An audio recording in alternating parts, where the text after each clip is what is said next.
Bismillahirrahmanirrahim. Assalamualaikum warahmatullahi wabarakatuh.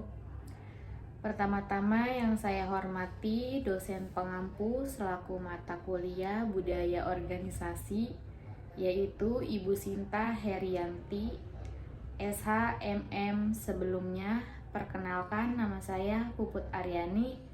Saya dari Prodi Manajemen dari kelas MA 22C03.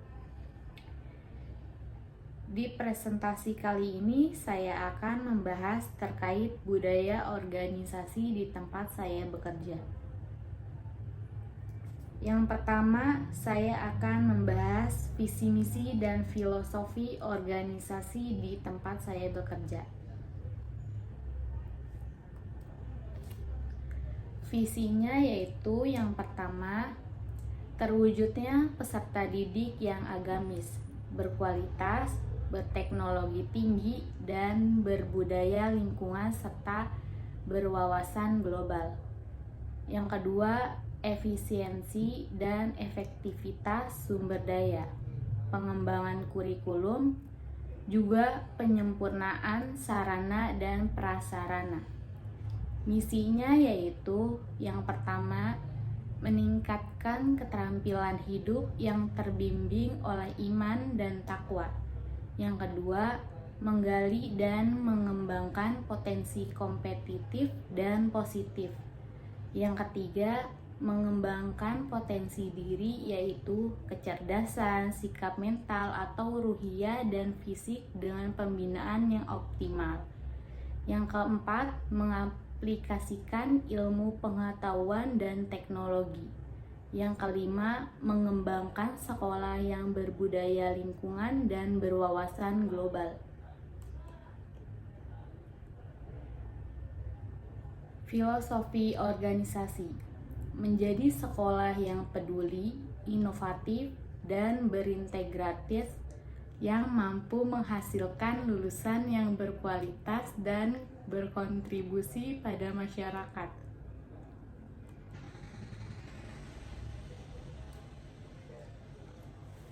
Bentuk sosialisasi dan artefak organisasi. Bentuk sosialisasi yang pertama, pelatihan dan pengembangan pegawai. Contohnya, mengadakan workshop atau seminar untuk guru tentang penggunaan teknologi dalam pembelajaran. Yang kedua, program mentoring antara pegawai senior dan junior untuk meningkatkan kompetensi kerja. Yang ketiga, memberikan pelatihan kepemimpinan bagi kepala sekolah atau pimpinannya lainnya. Kegiatan rutin seperti upacara bendera dan peringatan hari besar nasional. Contohnya yaitu pelaksanaan upacara bendera setiap hari Senin untuk meningkatkan rasa nasionalisme dan disiplin. Yang kedua, peringatan Hari Kemerdekaan dengan kegiatan lomba-lomba yang melibatkan siswa, guru, dan staf. Yang ketiga, peringatan Hari Pendidikan Nasional dengan mengadakan acara seperti pentas seni dan pidato inspiratif dari tokoh pendidikan. Kegiatan ekstrakurikuler yang berorientasi pada pengembangan potensi siswa, yaitu contohnya kegiatan seni seperti paduan suara, teater, atau seni lukis untuk mengembangkan kreativitas siswa. Komunikasi yang efektif antara pegawai, siswa, dan orang tua, yaitu contohnya mengadakan pertemuan orang tua secara berkala untuk membahas perkembangan akademik dan non-akademik siswa. Di sini ada artefak budaya. Yang pertama, logo dan moto sekolah. Contohnya itu logo sekolah, sebuah simbol berbentuk buku terbuka yang melambangkan ilmu pengetahuan, dihiasi dengan elemen padi dan kapas sebagai representasi kesejahteraan dan keadilan.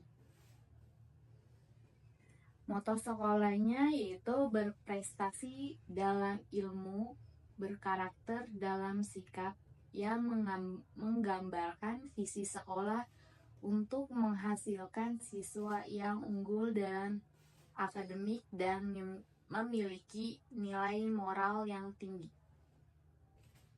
Yang kedua itu seragam sekolah. Contohnya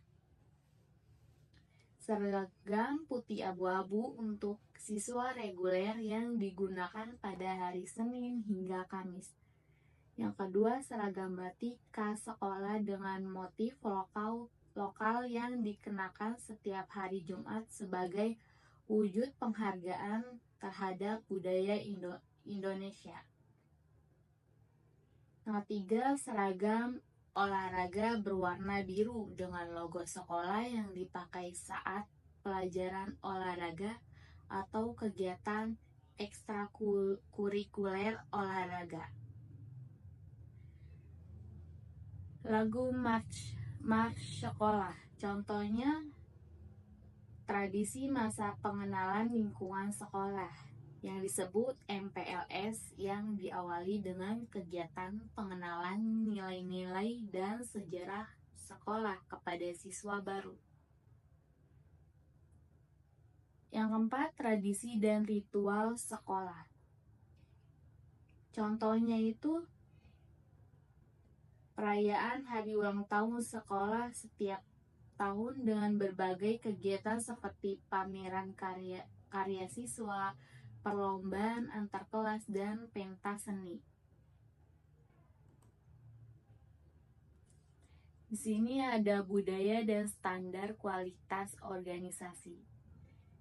Yang pertama, budaya organisasi yaitu budaya yang berorientasi pada pengembangan potensi siswa, pengembangan profesionalisme pegawai, dan pengembangan kerjasama dengan masyarakat dan stakeholder lainnya.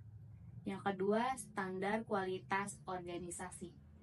Standar yang berorientasi pada pengembangan kualitas pendidikan dan pembelajaran, pengembangan kualitas lingkungan sekolah, dan pengembangan kualitas kerjasama dengan masyarakat dan stakeholder lainnya. Pengukuran produktivitas.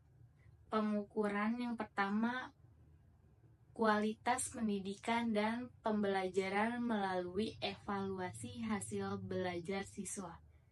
Pengukuran yang kedua, kualitas lingkungan sekolah melalui evaluasi kebersihan dan kenyamanan lingkungan sekolah. Yang ketiga, pengukuran kualitas kerjasama dengan masyarakat dan stakeholder lainnya melalui evaluasi kepuasan masyarakat dan stakeholder lainnya.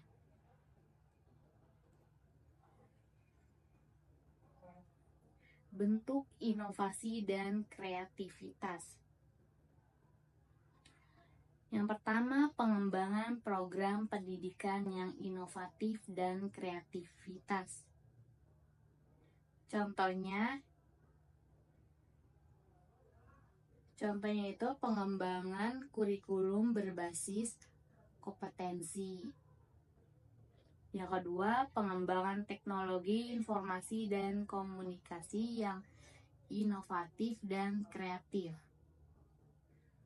Contohnya yaitu pengembangan aplikasi pendidikan yang dapat diakses oleh siswa dan guru. Yang ketiga, pengembangan kerjasama dengan masyarakat dan stakeholder lainnya yang inovatif dan kreatif, yaitu contohnya pengembangan program ekstrakurikuler yang berorientasi pada pengembangan kreativitas siswa. Demikian presentasi tugas ulangan akhir semester saya. Saya sebagai moderator mohon maaf atas kekurangan. Terima kasih. Wassalamualaikum warahmatullahi wabarakatuh.